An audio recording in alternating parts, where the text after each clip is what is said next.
Will Jack Smith's case hold up when it sees the light of day? Joining us now to weigh in is Dave Yost, Ohio's Attorney General. General Yost, thank you for joining us. Good to be with you.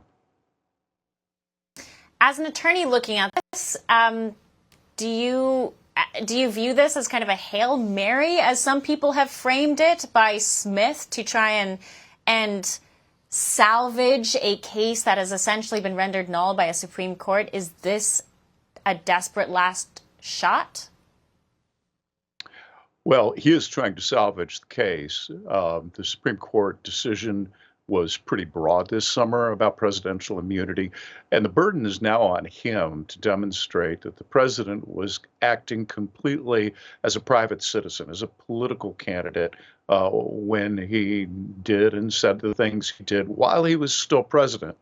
That's not going to be an easy task for him, and this motion is his attempt to kind of jumpstart his stalled car of prosecution.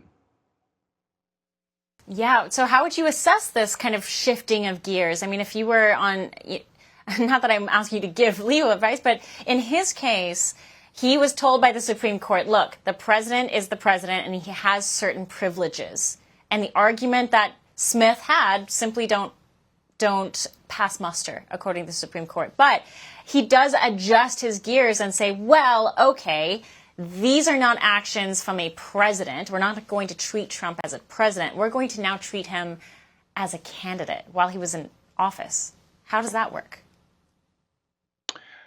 Well, look, the Supreme Court didn't just say you can't go forward. They said you can't go forward like this, and they did what we call in the law a remand. They sent it back to the trial court. So in some ways, this is not surprising. This is what you would expect a prosecutor to at least think about doing after a Supreme Court decision. And we're in uncharted waters.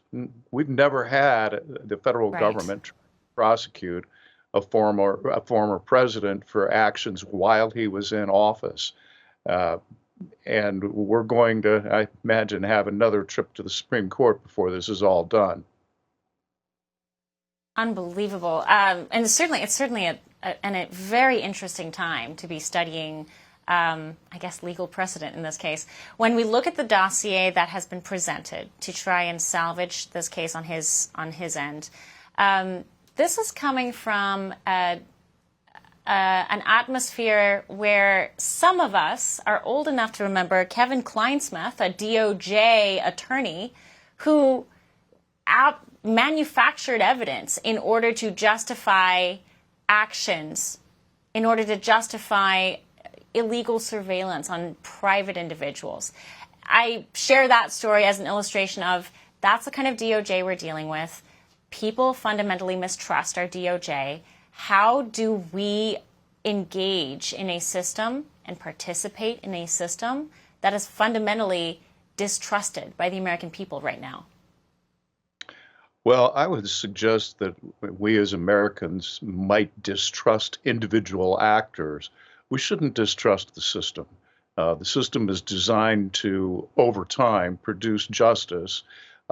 Look, here, the memorandum, the motion that was unsealed by the judge yesterday, I guess, is interesting because it's full of hearsay statements.